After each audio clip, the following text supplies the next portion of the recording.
Že dobrý den, já jsem si připravil prezentaci na téma historie autismu, přičemž jsem se zaměřil na méně známé události a jenom bych chtěl upozornit, já jsem právě měl velké zkoušky ve škole nedávno, takže jsem si tu prezentaci jako nenaučil moc z paměti, no, takže to budu asi většinu času číst. Takže poprosil bych, jo, děkuju. Takže jo. Takže začal bych tím vlastně, kdo poprvé, řekněme, popsal autismus už, řekněme, v tom jako našem pojetí. Vlastně skutečným průkopníkem byla donedávna téměř neznámá sovětská dětská psychiatrička, původem z Ukrajiny jménem Grunia Jefimovna Sucharevová, která již v letech 1926 a 1927 použila termín autismus pro nezvyklé chování, kterého si všimla u několika dětí. Tyto děti byly velmi talentované. Jeden chlapec byl například nadaný houslista, jiný měl zase skvělou paměť na čísla, další se pouštěl do filozofických diskuzí. Zároveň ale tyto děti měly i velké problémy, zvláště při kontaktu s vrstevníky. No a Sucharevová vlastně ve své práci už hodně předběhla svoji dobu, jelikož její popis autismu se už v něčem podobá tomu, řekněme, dnešnímu, a zaměřila se už i na rozdíl mezi autismem u mužů a u žen. Tady budu citovat přímo z práce. Při výběru klinického materiálu jsme se zpočátku záměrně omezili na popis pouze případů chlapců. A jako rozdíl třeba u žen uvedla, že příznaky deficitu motorických dovedností, zejména v oblasti mimiky, řeči, jazyku, jsou u dívek méně výrazné. A o jedné dívce tak napsala: učitelka se domnívala, že je nejcitlivější a nejinteligentnější dívkou v celé skupině. Co se týče uměleckých snah, je to talentovaná dívka. Je muzikální, dobře zpívá, má dramatické nadání, dobře kreslí. Navzdory citovému chladu a setrvačnosti afektivních reakcí se projevuje s velkou citlivostí a taktností v chápání prožitků druhých. Takže vlastně vidíte, že už Sucharevová taky dokázala občas vlastně popsat, řekněme, autisty i pozitivně. Její práce byla ale na dlouhou dobu neznámá, a to nejspíše z více důvodů najednou. Jinak byla napsána v němčině a vlastně stejně jako třeba Aspergerova práce, a proto také byla na dlouhou dobu neznámá. A svoji roli nepochybně sehrál i fakt, že celý život vlastně jako psychiatrička působila ve velmi izolovaném sovětském státě.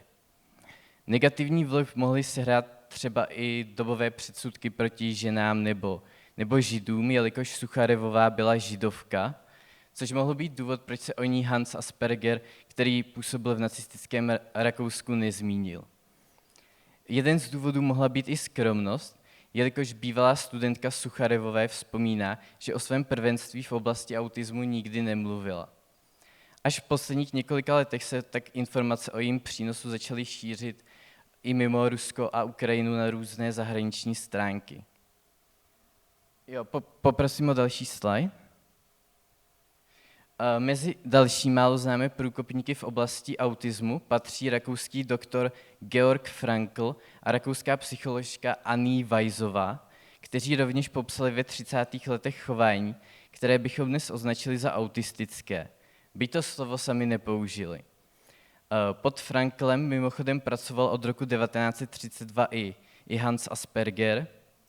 No a vlastně později kvůli vzrůstajícímu antisemitismu uprchl Frankl i Weisová do Ameriky, kde poté právě pracovali s Kannerem. Takže vlastně speciálně u Frankla vidíme to propojení, protože on spolupracoval jak s Aspergerem, tak s Kannerem, kteří potom vlastně i v podobné době vydávají své práce. Vlastně Kanner popisuje nízkofunkční autismus a Hans Asperger ten řekněme vysoce funkční. A vlastně právě tito dva se dlouho brali jako ti, řekněme, v vozovkách právě otcové zakladatelé autismu, ale vlastně oba jsou, řekněme, spojení spojení s určitými kontroverzemi, jelikož Kanner vlastně tvrdil, že autismus způsobí vlastně, řekněme, když jsou matky chladné a nemilující. A u Aspergera zase velkou kontroverzi v posledních letech vyvolalo jeho možná spolupráce na nacistickém programu eutanázie, ale v tomhle ohledu jsem našel dost, jako, řekněme, protichůdné názory i u historiků, takže možná budeme muset ještě počkat v budoucnosti, jestli se třeba ještě něco neobjeví. Jo, ještě se vraťte, nebo respektive... Jo, ve Velké Británii poté v roce 1962 vznikla organizace National Autistic Society a vlastně tady zmiňuji, jelikož se tím vlastně dostaneme k prvnímu videu, protože už v roce 1965 tak založili vlastně první školu pro autisty. Takže bych poprosil video.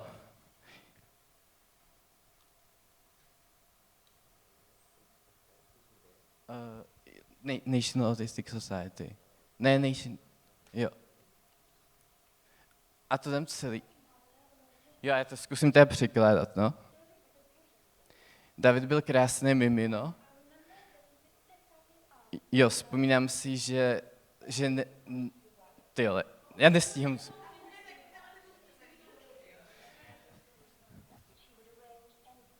Jo. No jen jestli nikdo neuměl anglicky, no, ale já to úplně nestíhám, tak...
Jo, takže jestli to bylo srozumitelné, tak já si budu pokračovat.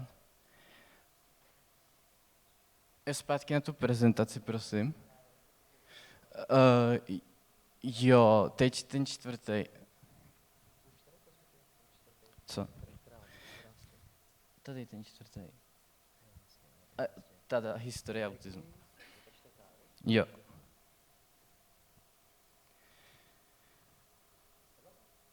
Ještě. V Československu tedy, tak u nás byla průkopnicí v oblasti autismu psychiatrička Růžena Nesnídalová, která se mu věnovala už od 50. let. A ve své knize z roku 1973 dokonce zmiňuje i práci Hanse Aspergera, což mě to zaujalo, protože v té době vlastně nebyla moc známá ani na západě. A Nesnídalová na svoji dobu překvapivě vlastně uznává, že tito lidé mohou mít právě i nějaké, řekněme, výjimečné nadání, třeba i v umění, ale na druhou stranu tvrdí, že vlastně musí mít zájem, který je prospěšný společnosti, jinak mohou být naopak nebezpeční, což samozřejmě už je jako zase zastaralý názor. Poprosím o další slide. Jo. Nyní se dostáváme vlastně k jednomu z prvních autistických sebeobhájců, kterým byl Jim Sinclair. Vlastně ten začal působit už na konci 80. let v Americe a v roce 1993 pronesl řeč Don't mourn for us, tedy nesmutněte pro nás. A přečtu úryvek z této řeči, která je tedy mimochodem už více než 30 let stará. Neexistuje žádné normální dítě, které se pod autismem skrývá. Autismus je způsob prožívání. Je pervazivní. Prostupuje každý zážitek, každý pocit, každý věm, myšlenku, emoci a setkání, každý moment života. Není možné oddělit autismus a osobu. A i kdyby to bylo možné, osoba, která by na chvíli zůstala, by nebyla tou samou osobou, která byla na začátku. Toto je důležité, prosím. Chvíli o tom přemýšlejte. Autismus je způsob prožívání. Není možné oddělit osobu a autismus. Tedy když rodiče říkají, přál bych si, aby mé dítě nemělo autismus, co skutečně říkají je, přeji si, aby to autistické dítě, které mám, nebylo a abych místo něj měl jiné, bez autismu. Přečtěte si to ještě jednou. To slyšíme, kdykoliv projevujete smutek nad naším osudem. To slyšíme, když se modlíte pro lék. Tak známe líčení vašich nejniternějších nadějí a snů. Že vaším největším přáním je, že jenom přestaneme být a na pozadí našich tváří nás vystřídají cizinci, které dokážete milovat. A v roce 1996 se Sinclair podílel na organizaci první konference O-Treat, která v mnoha ohledech připomíná i naše konference o více než 20 let později. Tady zase přečtu pár informací z webových stránek. O-Treat se zaměřuje na pozitivní život s autismem, ne na příčiny, léky nebo způsoby, jak nás učinit normálnějšími. V čem se O-Treat liší od typických konferencí o autismu? Typické konference o autismu jsou o lidech s autismem, ale slouží především výzkumníkům, poskytovatelům služeb nebo rodinám. O-Treat je příležitostí pro autisty a osoby s příbuznými vývojovými odlišnostmi, naše přátele a příznivce, aby se setkali a rozvíjeli advokační dovednosti, a to vše v prostředí přátelské k autistům. Zúčastnit se mohou rodinní příslušníci a odborníci. Ale struktura a obsah této akce se řídí zájmy a citlivostí lidí s autismem. Věci, které na O-Treat nenajdete.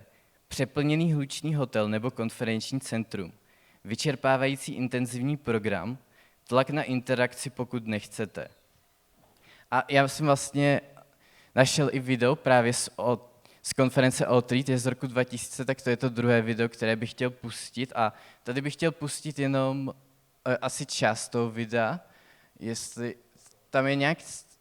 tam nějak celé, tak na 2 minutu 12 sekundu.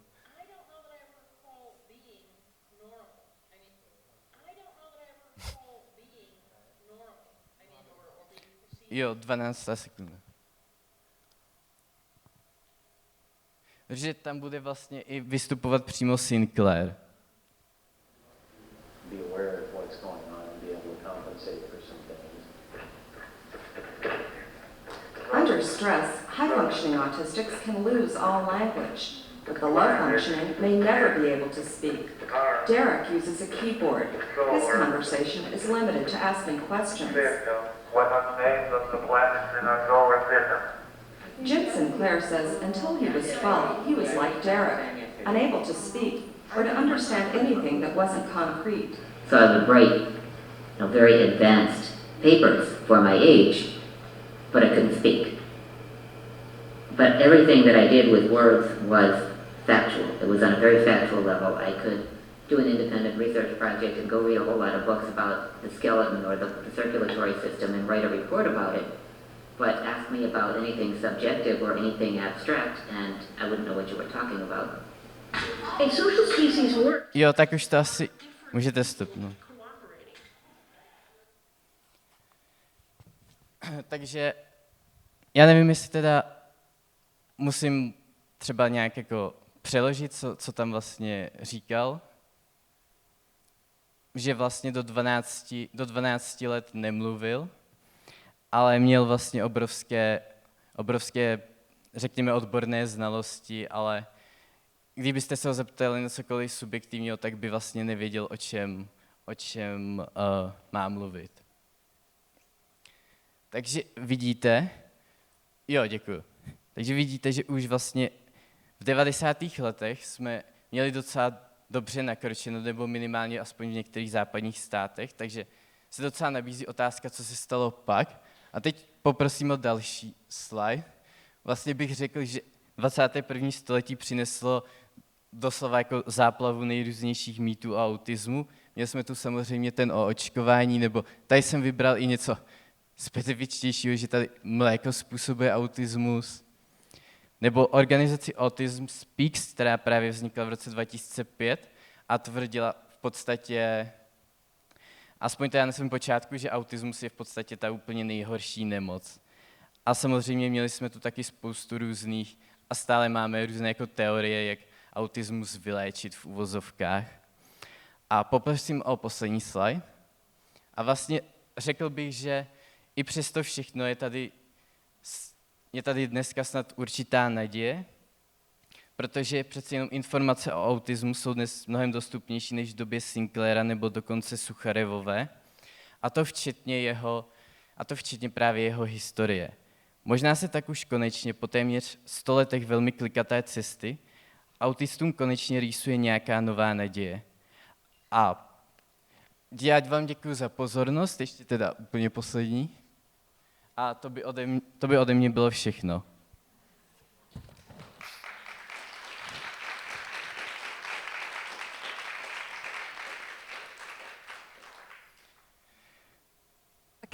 Jinak já nevím, právě jestli ještě prostor na dotazy. 1, 2.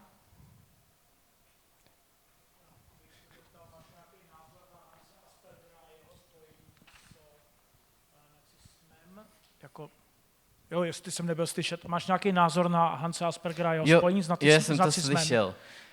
Já právě...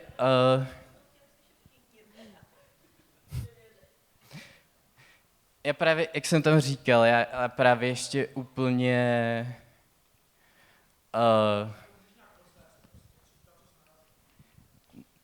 No vlastně na dva protichůdné názory. Řekněme, že ten jeden byl, že právě on jako přímo jako třeba podporoval nacistickou ideologii a i tu eutanázii, že řekněme u těch, jo, že jako autisté, kteří nějak dokážou, řekněme, fungovat ve společnosti, tak ty říkal, že můžou být užiteční, ale ostatní nejsou. Jo?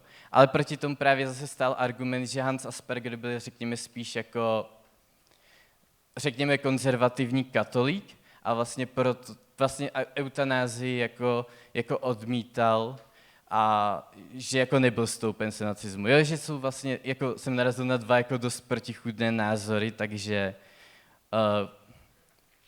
v tomhle ohledu ještě nemám úplně jasno. Můžu prosím na to jenom reagovat? Vlastně jak jsi mluvil o tom Hans Aspergerovi, tak to mě docela jako nazvedlo ze židle, protože spousta právě těch takzvaných jako konspiračních mýtů už byla vyvrácená a mě teda jenom jako znepokojuje vidět tu jeho psychopatickou tvář. A to teda jako není žádný mýtus, on opravdu jako nacista byl a spolupracoval s nacistickým režimem v Rakousku. A co je teda o něm známý, je, že on vlastně zejména se snažil likvidovat vlastně autistický holčičky Aspergerky, který vlastně mu nezapadaly do nějakých těch jeho tabulek. A tím on byl vlastně jakoby svým způsobem proslulej.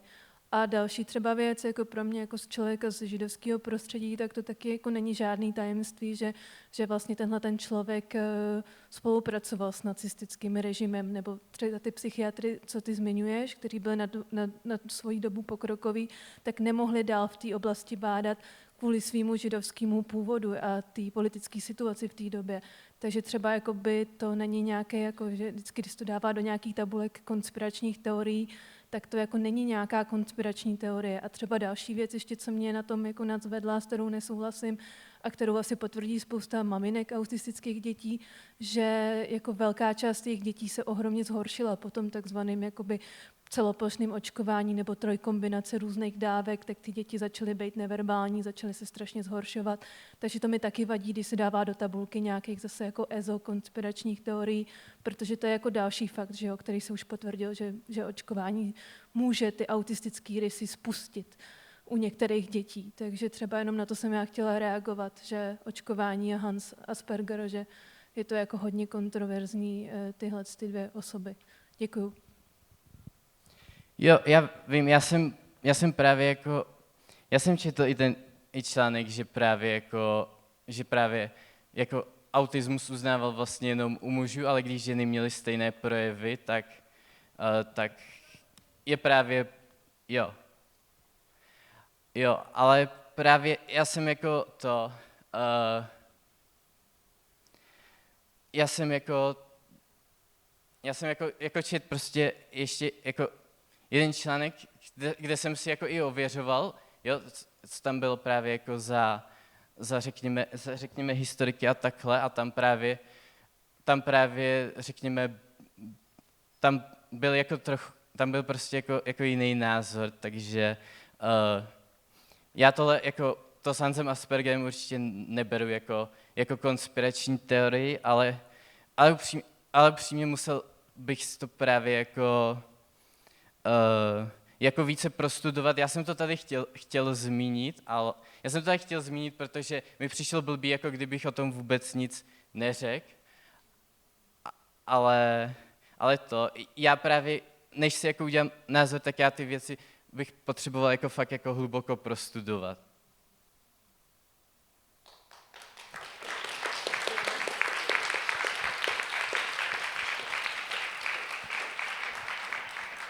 Já teda ještě k tomu Hanzi Aspergerovi, kvůli tomu, že vlastně se na něj lidi tak strašně zlobí, tak vlastně zaniknul Aspergerův syndrom, protože nechceme být pojmenovaný po náckovi.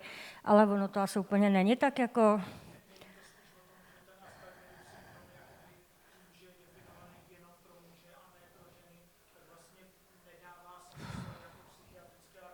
Já nevím, hele, já jsem chtěla jenom říct spíš tohle, že zhodnotit z dnešní doby to, jestli někdo s náckama spolupracoval hodně nebo málo, je prostě absurdní. Jako my nevíme, jestli měl pistoli u hlavy, anebo taky mu mohli říct, zachraň se 5 dětí a když to je takhle, když nás nebudeš poslouchat, tak my zabijeme všechny. Když nás poslechneš, tak si zachraň ty, co mluví. Třeba, jo, teď my nevíme, jako, jak to bylo. A já jsem o tom četla spoustu článků i v angličtině. A nikdo neřekne nakonec fakt, jako spolupracoval, takže je zabíjel. Ano, možná jako některé typy nebo formy, jo, ale proč? Nikdo nezjistil, jestli mezi nimi byla nějaká dohoda. Já neslyším? No, my jsme v tom prostě nežili a sami víte, jak to je, když někdo s něčím dneska nesouhlasí.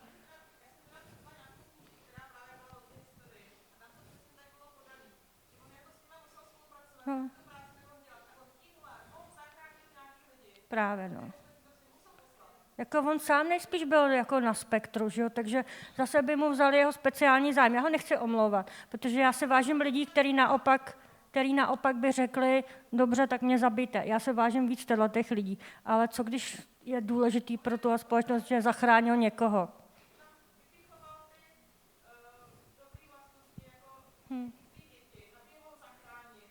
Je to možný. Jo, můžeme udělat další konferenci jenom o Hanzi Aspergerovi, protože každý máme jiný názor a těch materiálů je fakt mraky.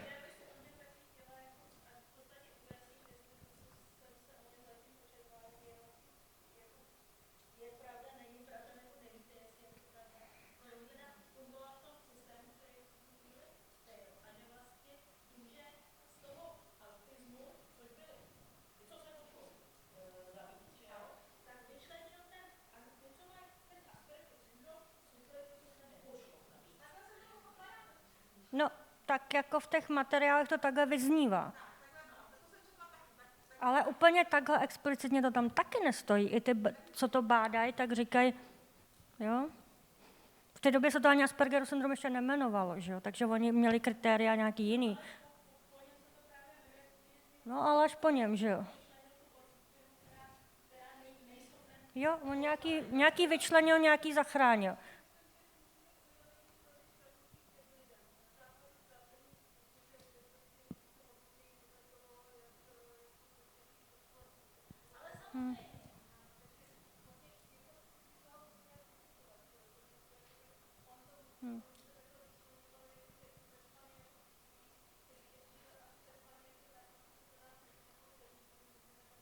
No jasně.